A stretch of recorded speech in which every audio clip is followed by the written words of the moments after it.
I'm telling you, you have to decide and you have to change this. So listen, you have to take this as an opportunity. As Nancy said, yeah, I'm sorry for your laid off, Nancy, but like you said, I saw it as an opportunity. You have to see it sometimes as an opportunity. Yeah, you have to cry and then you have to yell and you have to get angry, and that is really fair to do it. But after that, you have to realize what else would you need to do.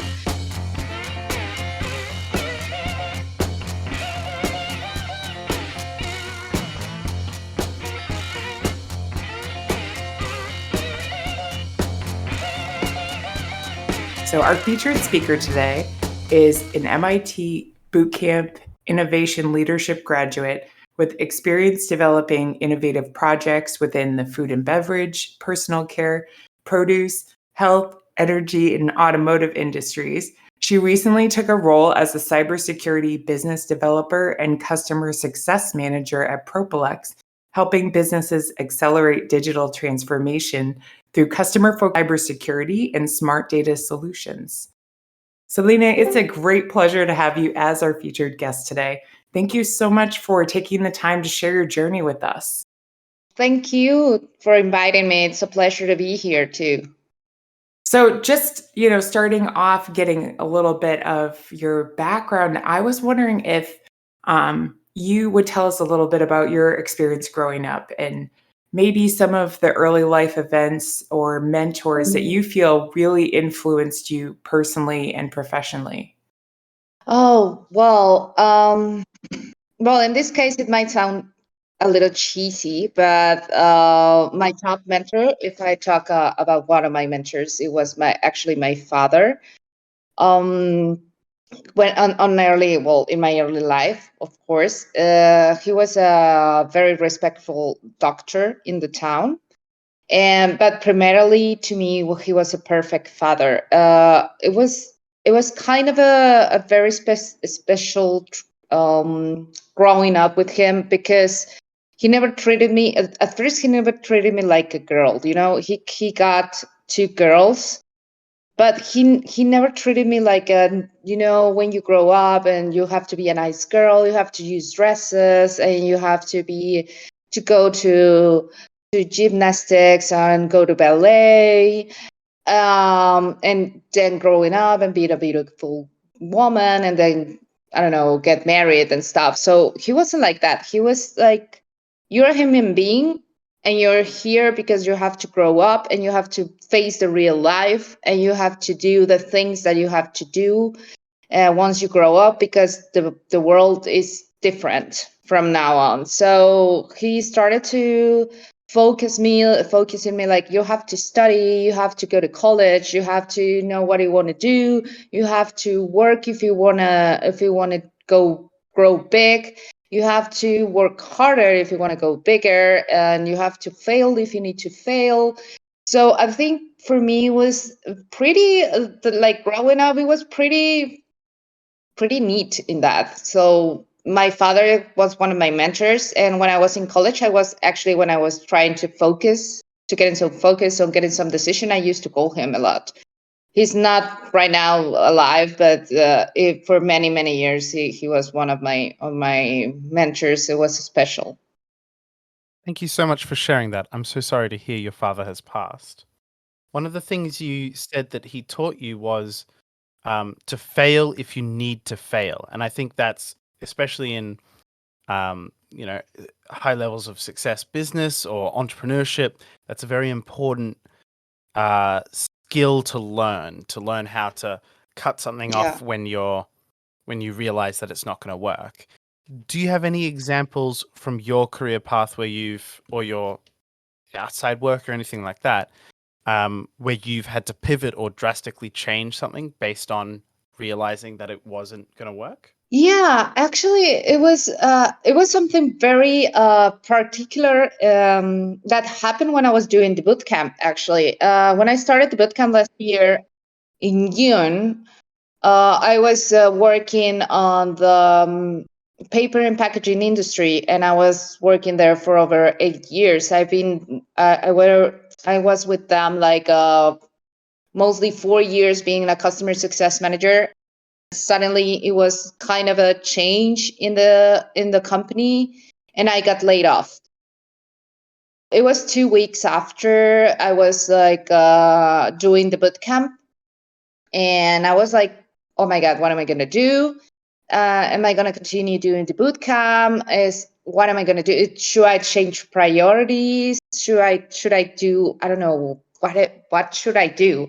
And I remember that I talked to my team from the boot camp, and I talked to my coach, and she said like, oh, it's amazing to know this, that I hope that you keep continuing, because this is about actually this is going to help you to focus and to know what you're going to what you really want to do, right?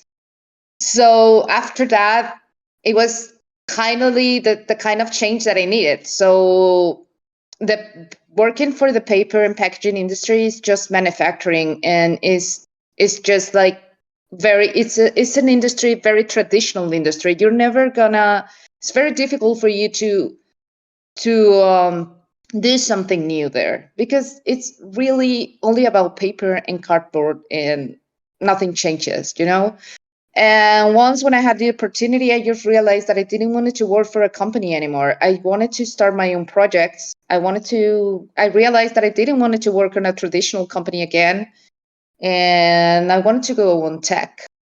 And I had the opportunity through my colleagues from the cybersecurity from Propellex. They called me, and they gave me the opportunity to work for them. And now I'm working remotely in a very different industry, and cybersecurity, something that I've never heard of. Well, not I did heard of, but I've never realized that I was going to do it. And something about technology. It's completely different from the 8 years that I've been working from. So that is actually the last one and I had to fail. And let's say that is for a chance. I had to fail. I had to be laid off to realize that I had to pivot. That wasn't my path, you know. Absolutely, and I really appreciate you kicking off and sharing so deeply. I'm also sad to hear that your father passed, but it's amazing that you really treasure that connection that you had with him. And I just want to let you know that I empathize. Losing my father was difficult, and but I think that you honor his memory, by remembering those foundational things that he gave you, and putting them to work every day. So I think that's really beautiful. So I was wondering if, I think it's neat that I didn't realize this was your first cybersecurity job. Could you kind of, take us through like your typical day at Propellex and talk about, I know you haven't been there a really long time, but is there anything that you walked in and it was kind of burning at you, like, okay, during my tenure here, I want to make sure that I accomplish blah, blah? Yeah. Well, it's completely different. This it's a cybersecurity consultancy company. It's actually the company's based in San Diego. And one of the different things that I like about is one thing. It's only US clients, which is I can talk to only US clients, or at least foreigners. It's not like Mexican company or Mexican market, so it's quite a different thing for me. The other thing is they offer me a remote job. Being from a company like I told you, traditional company, I was going from 8 to 6 every day, from Monday to Friday. Every day I had to go to work 8 to 6 for 8 years, more than 8 years. And then suddenly just came back to me, and I realized that I wanted my life back. I wanted to work on my own. I wanted to do my stuff. So when I had this opportunity at Propellex, for me, it's like, this is amazing. And sometimes you have to sacrifice some things for others. But for me right now, having the time with my family, having the time with my dog, with myself, doing exercise and other activities, and at the same time being at Propellex, it's amazing. So what a normal day now the normal day that I do is I get up early, I read emails, and then I got my meetings with Propellex with the clients. We talk about the cybersecurity consultancy we made, pen testings, Azure, AWS, testing, scoping. We do risk management, a lot of things that we offer and services to many companies. And we are in the kind of small medium companies. We offer this. It's kind of a boutique service. We're expanding. Actually, Propellex has 4 years mostly. And when I go there, I talk to them on meetings, and then I follow up on my clients, and I always take care of them if something is missing. I'm always trying to add value, because for being a customer success, actually, that is what it's work for. Like, you have to add value and you have to help them in everything you need. So we have these customers. I think we have one customer that's really, its function is robotics. So learning about those things, about the robotics and about new things on cybersecurity and also on tech, and also know about your clients is amazing, because I've never had the chance to work on this technology like so impactful, And I think for me, like we talked a few minutes ago, I'm on vacation right now, and I'm in a beach in Mexico while I'm working and while I'm doing meetings at the same time. So that's, I don't know, for me, that's the best thing that I've ever done right now. So I feel very grateful for what I'm having right now, and I'm still want to do new projects like this and do my own projects as well. Thank you so much for taking us through that. I feel like cybersecurity is an incredibly complex and scary area to a lot of people, but there's very little understanding of it. I was wondering if, from your perspective, if someone is starting a new company, is first sort of kicking off in an internet business of some kind, what do you think are the key things that they need to be aware of in regards to cybersecurity? First of all, the one thing that I would say to cybersecurity is one of the trending things. It's not about the trending like a fashion. Actually, it's something that it was propelled from the pandemic. Thanks to the pandemic, everyone noticed that being remotely, and if you don't get care of your own services and of your own information, gonna be like dramatically, your company will be dramatically gone. If you lose. So right now is the most expensive things from every company is your data and your information, and selling that data outside is worth million. So this wasn't a fad. This was actually something that it was very good propelled from thanks to the pandemic. And working on cybersecurity, I think, is one of the most important things that you would care for the company. Now are many CEOs from many companies, important companies, amazing company like 500 Fortune are very well. They got many interviews, and they asked to the CEOs what they're more worried about right now after the pandemic, and they actually said that they want to invest more on cybersecurity. And I know this because I work on this, and I had to investigate. And when I started to work on this project, it was great for my colleagues that they gave me the opportunity, because they knew that I didn't have the experience on cybersecurity, but they had to trust on my experience as a customer success manager, and they gave me the opportunity to start over and to start in a new company and to start a new business and to start knowing from starting from zero.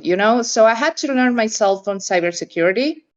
I'm still learning. Actually, I don't have much time working for Propellex, but I'm still learning. And if I want to give some experience to someone who wants to start this, is first look for people who have this background if you can join or cooperate with someone who like a co-founder or something, that could be I don't know, a CISO that has been a CIO, or a CISO know about cybersecurity and info and technology. That would be the best. And the other thing is that you experience from it is the only thing that you're gonna learn. I'm taking courses at Coursera, but the only thing that I've been learning is on every meeting that I have, because I meet with engineers. And every time that I listen to them, it's like, oh, this is so amazing, but at the same time, it's so complicated. So you have to do it on your own path and on your own way, and you have to do meetings, and you have to be sure that this is going to help you. And you have to be very neat and very specific on your work on cybersecurity, because if you make a mistake to a company, his data is going to work for, so that's the importance. I don't know if I answered the question correctly. Answered it brilliantly. Thank you. Thank you. Yeah, and I think it's also great that you understand, both the learning curve that, is ahead of you, that you're in right now, and then also kind of the strengths that you bring too, because I can definitely see how your product development experience is going to help you and help that team with messaging too.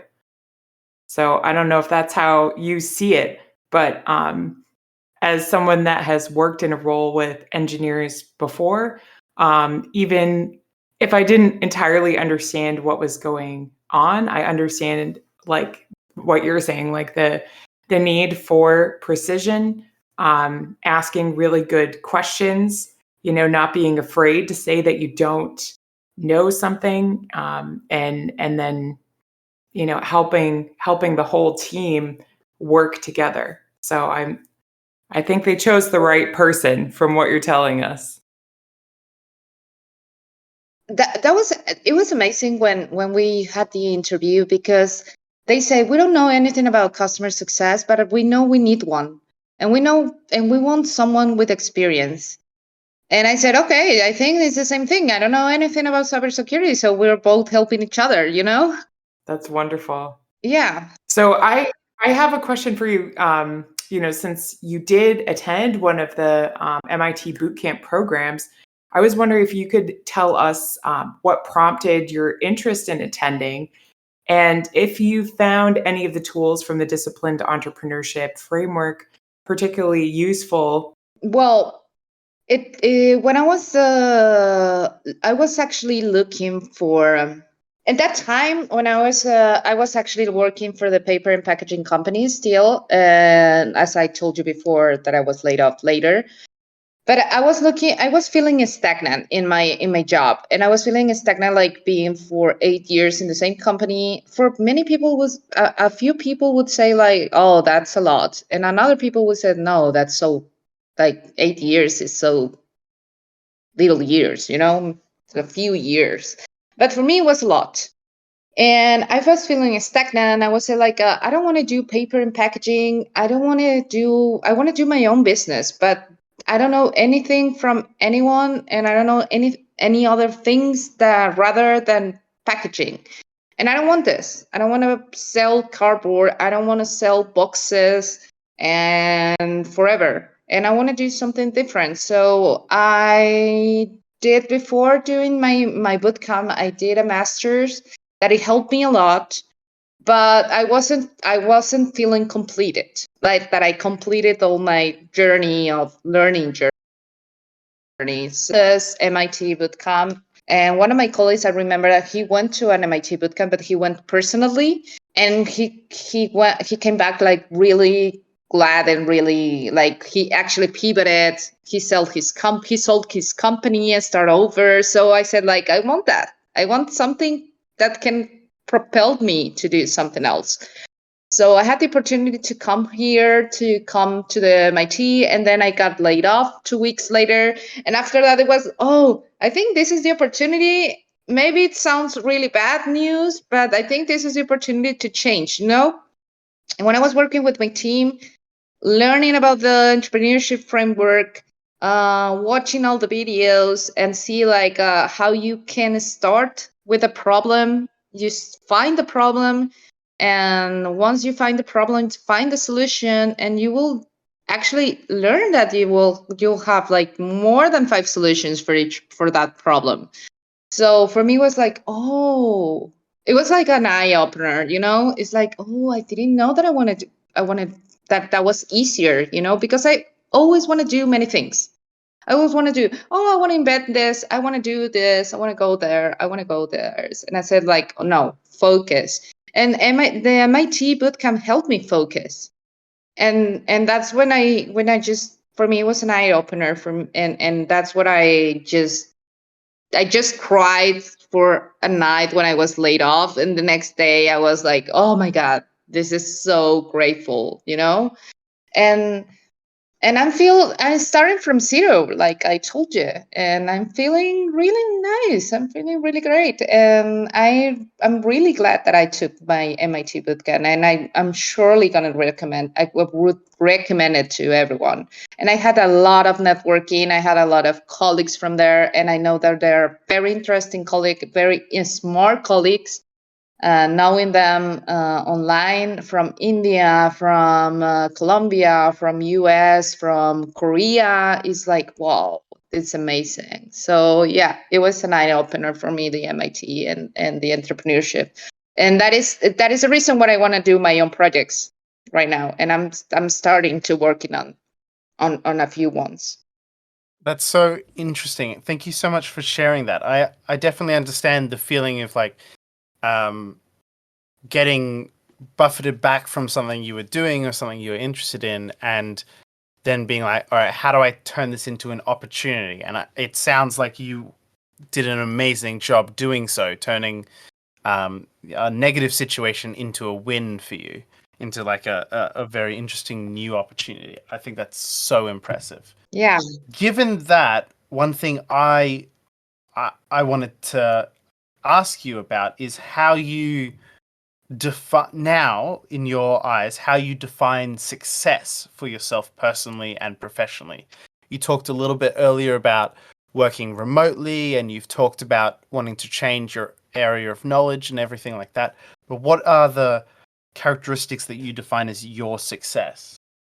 Well, in my case, as I would measure my success, and I would define my success entirely. I don't know if someone agrees or not. It's just my opinion. The thing is that you'll always be going up and down. If you don't go up and down, you're never gonna process your success, or you're never gonna actually going to have success in some things, because success is not doing the same things every day. It's not like, okay, I'm done with this work. Okay, now it's success. No, it's not.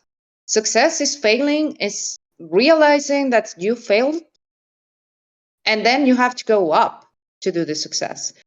So in my case, failing and keep failing is it's the measuring the successes. Is going up. If you fail once, and then you can go to one success, and then you fail twice, you can go to another success, and it's like that. So going up and down on every path. And when I was, and that was the good thing when I pivoted here, because I was afraid of failing. When I was in this company, I was so afraid of failing. I was so afraid, like, no, I want to stay here because this is safe. Being a safe place, you can't move. So when you can't move there, you're not going to risk yourself on doing something. So I know that everyone is, and I can tell this to everyone. I know that we all are afraid of failing, but it's not that bad. I thought it was really going to be that bad, being laid off and not knowing what to do. Actually, I after I was laid off, I was without a job for over 7 months. And it wasn't that bad. It wasn't like, well, it's not that bad. Well, actually, I'm not earning the same amount that I was earning when I was in the big company, because it's different working for a big company and then going from to a startup.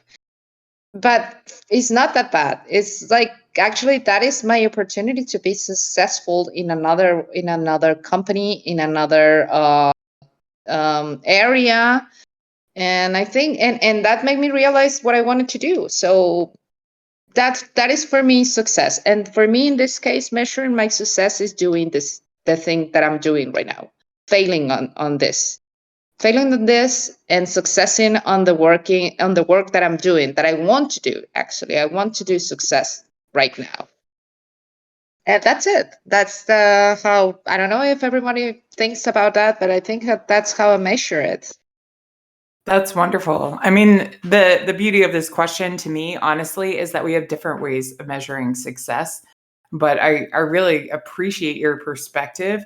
And I also really appreciate your perspective on getting laid off, because let me tell you, when I got laid off, I did not feel that way. And I feel like you see it as opportunity. And Yeah. even if you didn't feel like that 100% of the time, the fact that you did feel like that, I think is powerful. And seeing failure as a necessary part of the process, those ebbs and flows in the journey. So I was thinking about something when you were, kind of talking about how you're, you're leading a team right now, but you're also learning at the same time. I was wondering, how do you see that your leadership style has kind of evolved over the course of your career? Oh, I think it has grown a lot. And now, because I have a team from everywhere, and that's something that I actually learned from the MIT Bootcamp. Having a team, that one of my team was in Colombia, one of the other was in Brazil, the other was in India, and the other was in Saudi Arabia, and me in Mexico, right? So working with that team and different timetables and different schedules, different way of thinking, actually, different cultures, it was like, oh, this is an eye opener. So when I got the opportunity to work at Propellex, it was the same thing. So they told me, okay, this person, which is the CISO, which is the best on cybersecurity, he's an expert. He lives in Pakistan. And this person lives in Minnesota. This person, I live in San Diego, and the other live in Houston, and the other live in and me, who lives in Mexico. And the client works in Pacific time, so, and the other client Eastern time. So it was like like this changing understanding of the understanding this kind of different team, and the other, the culture, because there's the I don't know, the different culture from every person, every client. And the other thing that is a good thing, and it's amazing, is that I'm the only woman in the team, actually, like on the leadership, because there is the director of administration, which is a woman, but she doesn't come. She's not in the meetings, and she's not in the she's not in the follow up with the customers, and I do. And I'm always on the meetings. I'm the only woman mostly, and I'm always on following up. And they're talking a lot of engineers, and it's like I'm always like, they're like, hi, I'm the woman. I'm the customer success manager. I can help you whatever you need. So that's also very amazing for me. So and as I said, this has been an amazing path for me to understand how to lead. The leadership has been very different, and with different cultures. And let me tell you, some cultures are very difficult to understand. That to work with a girl sometimes is not that normal, and mostly when they are engineers, when they are engineers, they are like, okay, I'm the expert, why should I listen to you? And sometimes it's like that, but it has been very, very good and very amazing to work like that. Thank you so much for sharing that with us. Now, this is a bit of a selfish question. I'm a engineer, robotics engineer by education, and what I do during the day. Awesome. What I'd like to get your perspective on, because you're also dealing with a very technical field, from an engineer, how do you think engineers can improve in communicating with non-technical people? Because I find in my current employer, that's one of the biggest issues, where we're communicating as an engineer, trying to convey complex technical thoughts to people who don't necessarily have the expertise in the field, and trying to make that clear without just giving tons of information. What are your recommendations in that scenario? Well, I would recommend to work together. Being a customer success is a bridge. It's a bridge on a connection to your customers and to the internal team from the company.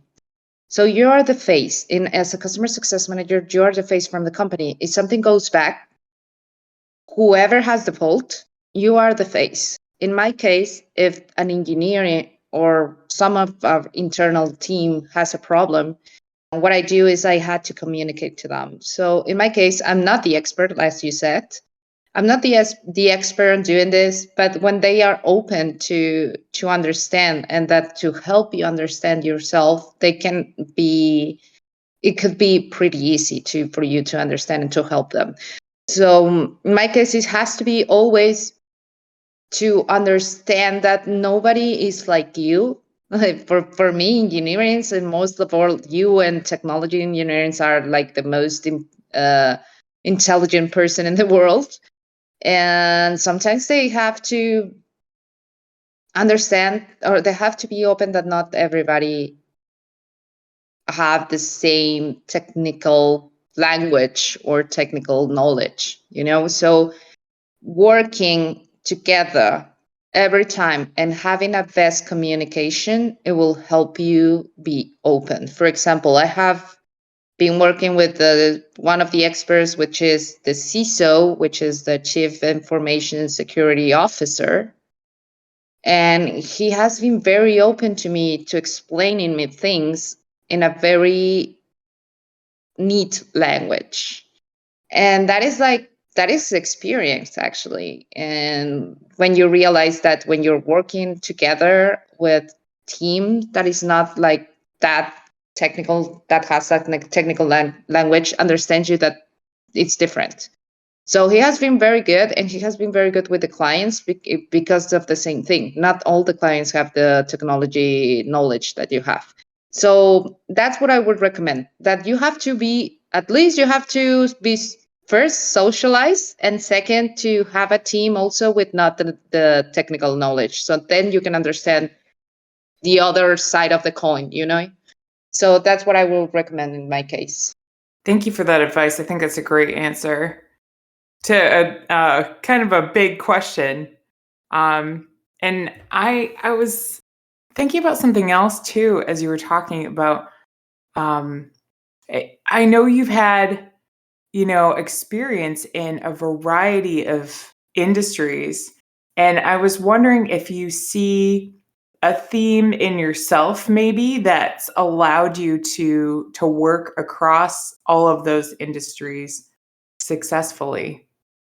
I wouldn't say successfully, but I have done all of those. Thank you. But what is the good thing about this? And maybe tell you, I don't know, for people who's listening, I think it's a good recommendation for people who's listening.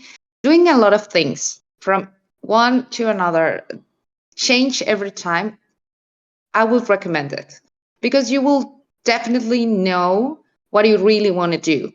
I had to go from sales, from selling, I don't know, selling clothes, being in a cyber computing office, working for the government, and then selling paper, and then selling motorcycles, and now in cyber tech.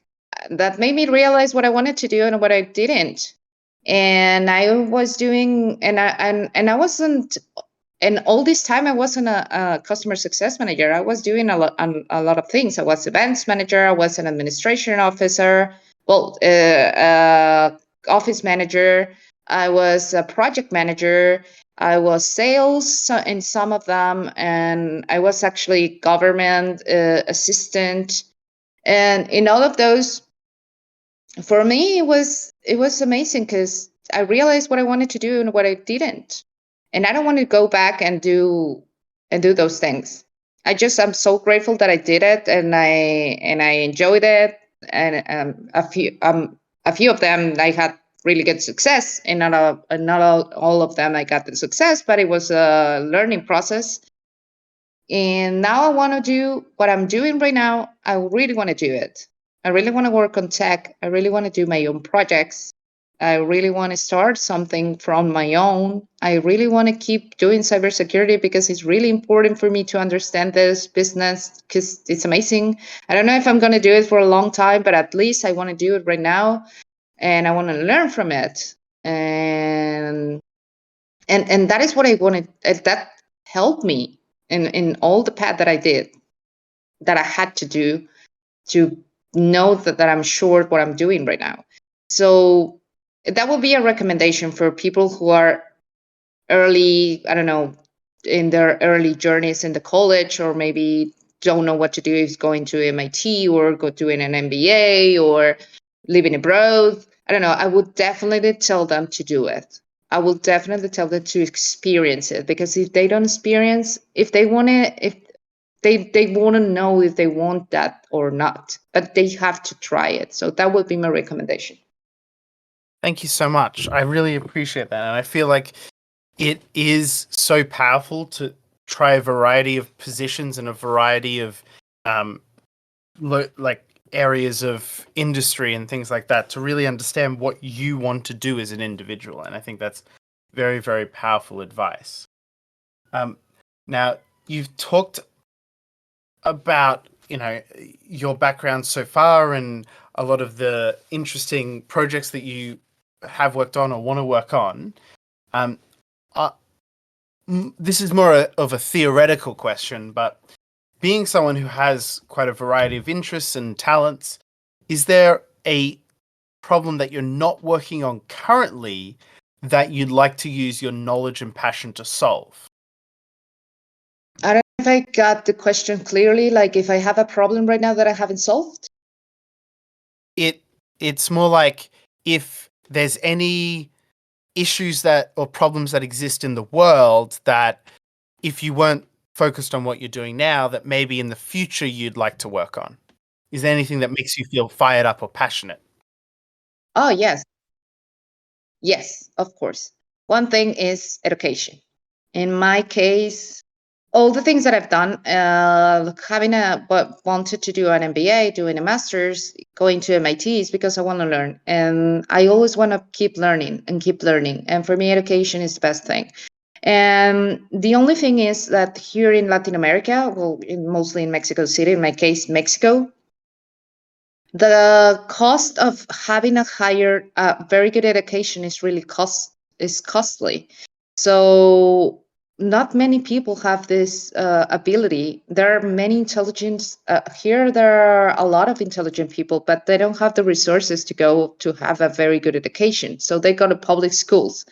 And the public schools, they don't have the best education in my case, and that's kind of a critical thing that I would say as in my country. So, and losing that opportunity for me is like, why do I don't have the chance to learn because of lack of resources? So in my case, yes, if it would be a world problem for me, it would be education, that I could bring the best education here to low income families and to low income persons, and to help them to have the high education and give them high education and high knowledge from another world, for example, South Korea or Finland, or education in Europe, something like that. They bring in here and teach them this specific education, and not caring that they have this low income or resources, So that's what I would do. I would definitely solve the education in Latin America. That was I would care about. Thank you for that advice too, because I think it can be a complex, well, kind of daunting thing to know how to approach if you don't have experience.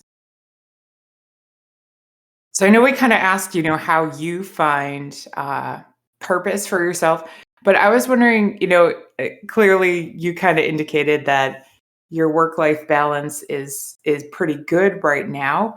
But previously, how did you kind of measure that for yourself? How did you, balance work, family, your dog, you said, and everything else that you're passionate about? Well, it was amazing to change in my life, and I will definitely, it sounds really bad, but I will thank the pandemic because of that. Because I don't know, many people have thanked the pandemic because they realized that they didn't want to do things that they wanted to do. When I was working from 8 to 6 and from Monday to Friday, I was exhausted every time.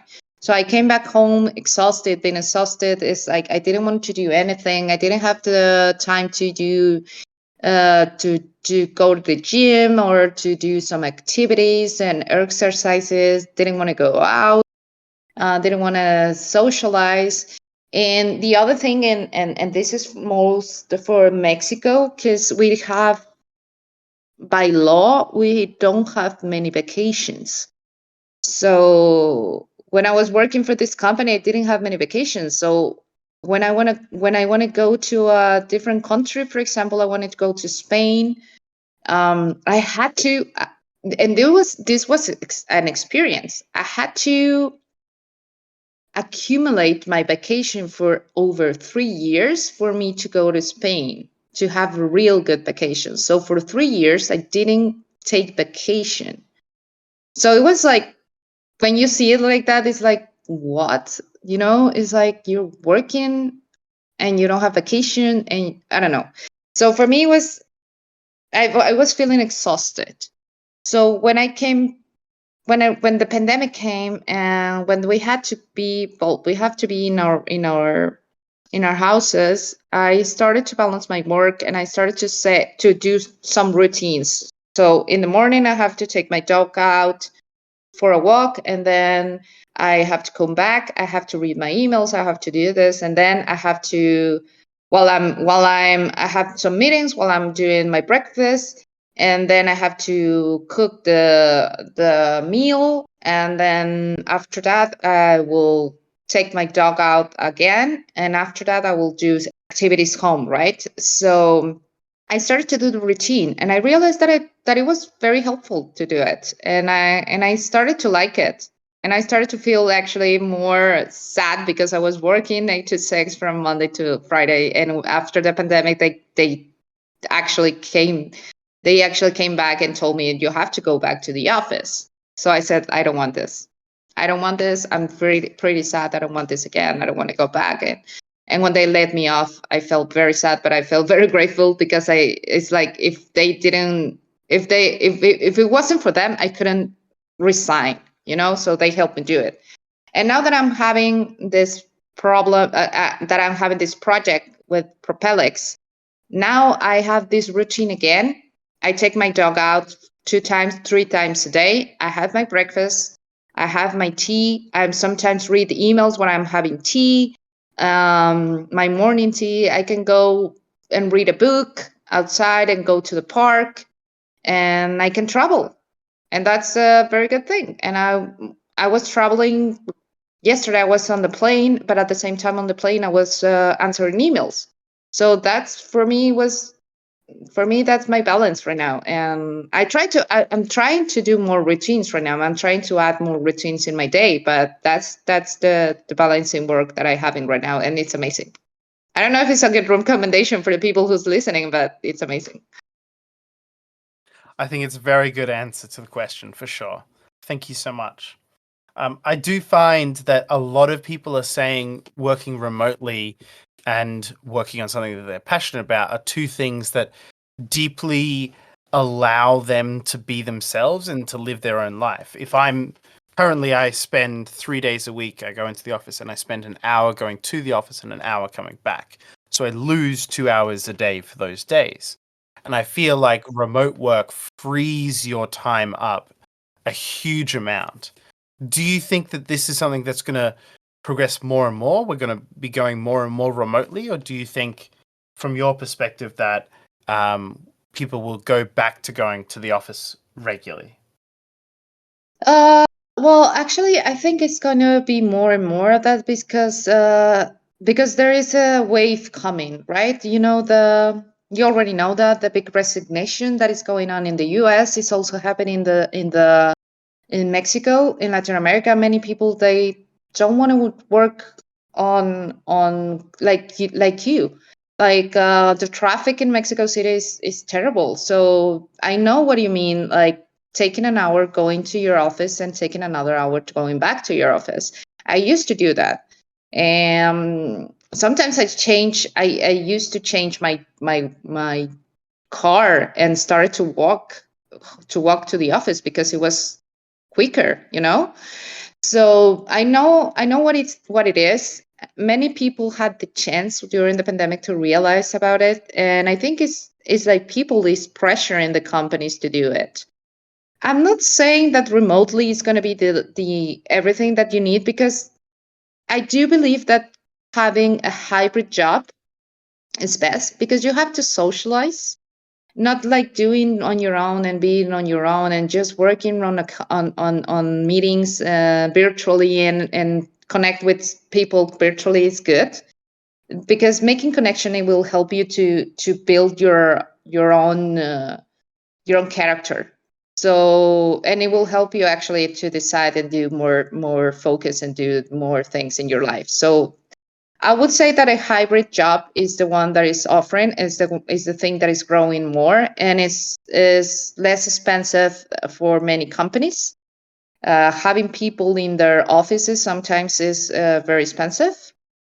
And I think that is going to grow it's growing right now, but I think that is going to grow more in Latin America, because actually Mexico City is full of digital nomads, people from Europe, people from US. There are a lot of people coming here in Mexico City to live here because they're working remotely. So that is going to happen, and it's still happening. I really appreciate you sharing, that from your personal experience seeing it in Mexico City, because it's definitely something that even in, the continental US, we're experiencing that sort of digital nomad culture as people shift to different states where they might not have been able to live and, have the same sort of career as before. They can kind of change location, but it's really fascinating to think about how that's working on an international level, and how that will, change and grow the economy as well. So thank you so much for sharing that.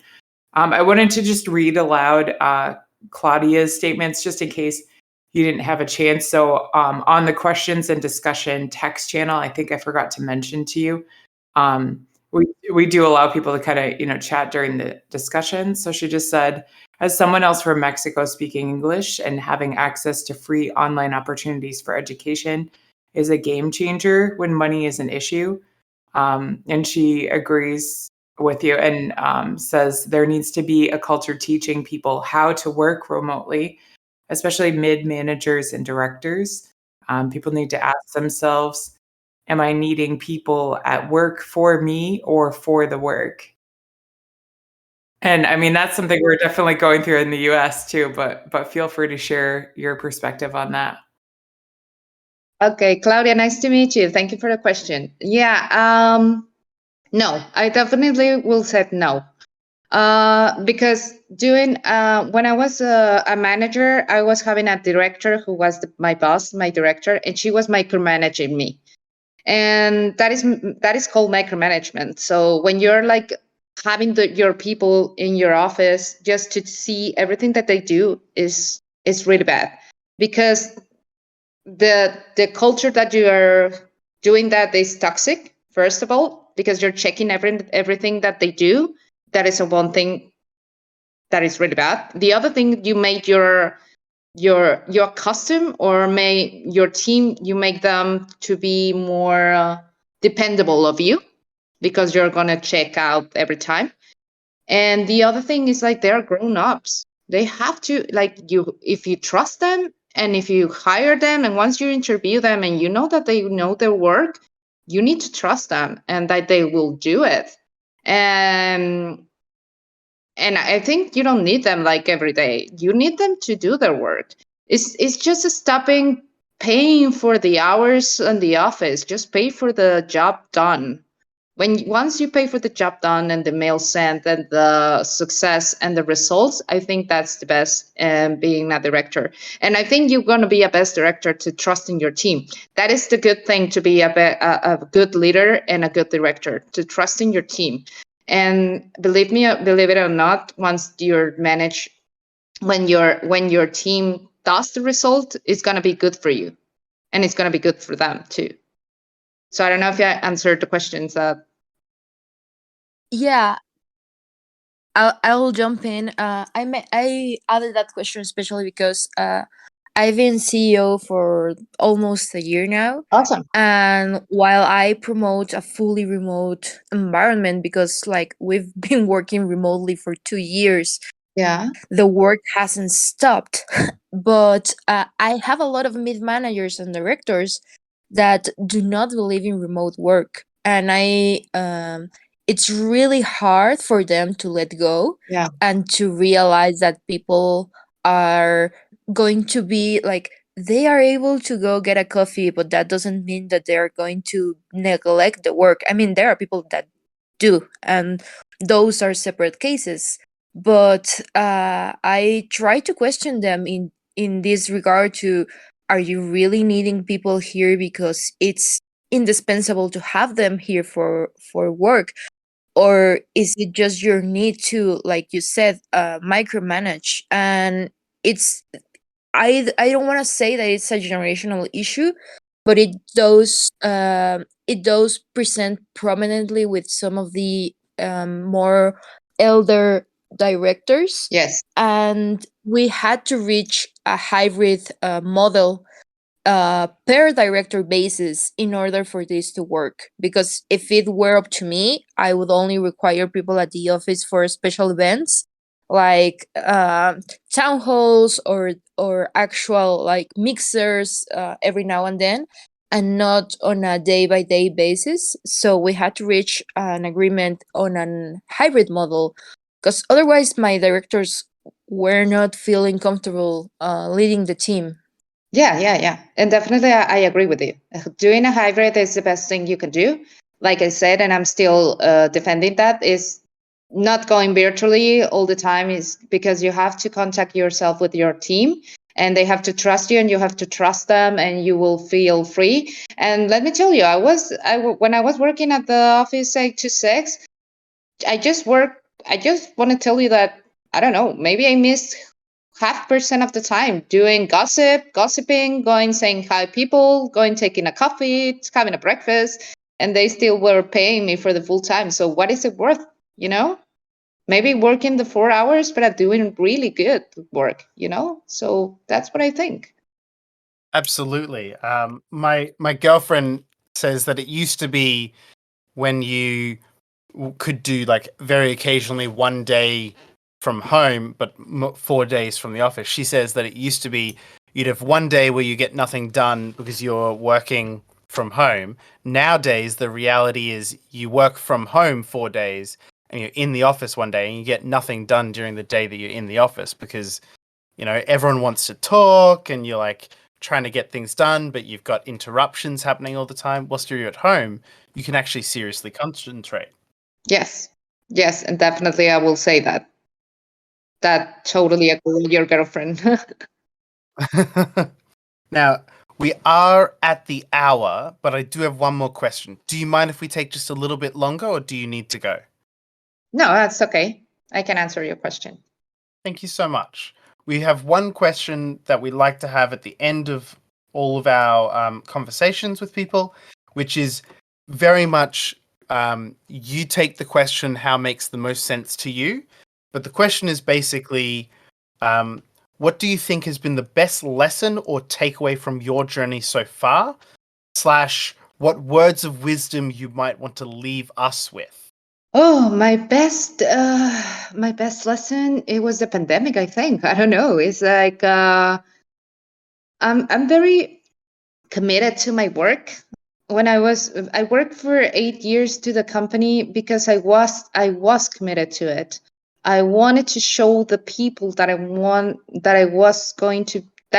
to be successful at the company, that they realized, oh, Selene came from beneath, and then he grew up a lot of positions, and now she is the CEO. Because I wanted that, actually. I talked to the CEO and I said, I want to be the CEO of this company. And I was very committed, but because of thanks to the pandemic, I got this laid off, so I wouldn't dare to resign for my own. So, and that would be my lesson, to do the pandemic, to realize that I could fail. And I think that is I don't know if I answered the question, and that would be my lesson for me, and that I would recommend is like, it's not like you have to provoke someone for failing. No, but if something happens to you, it's because something is yelling at you, the universe, that I do believe.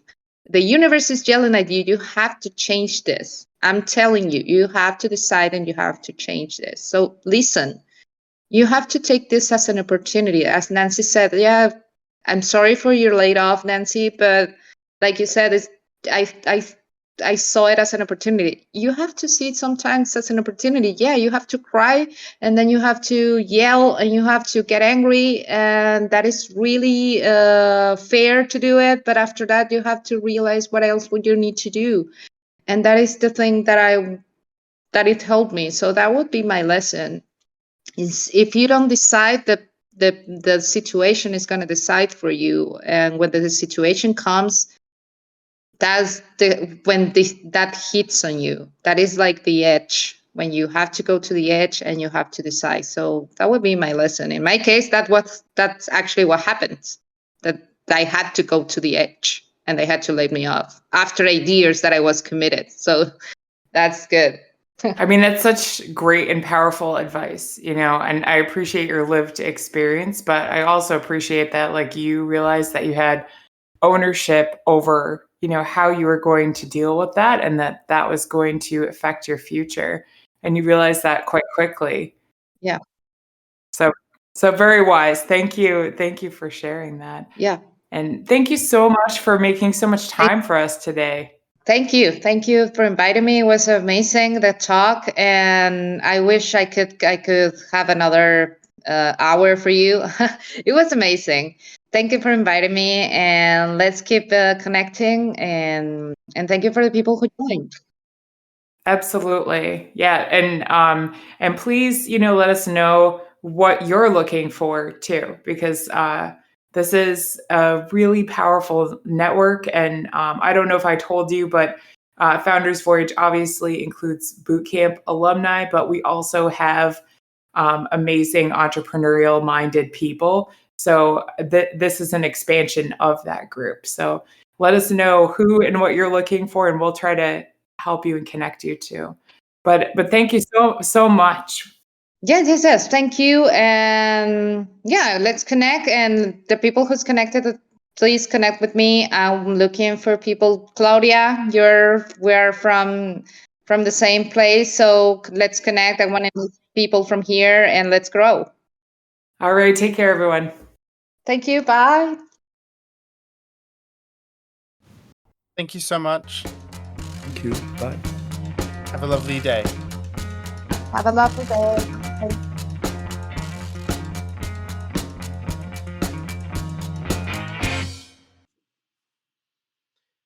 You've just finished another episode of Founders Voyage, the podcast for entrepreneurs by entrepreneurs.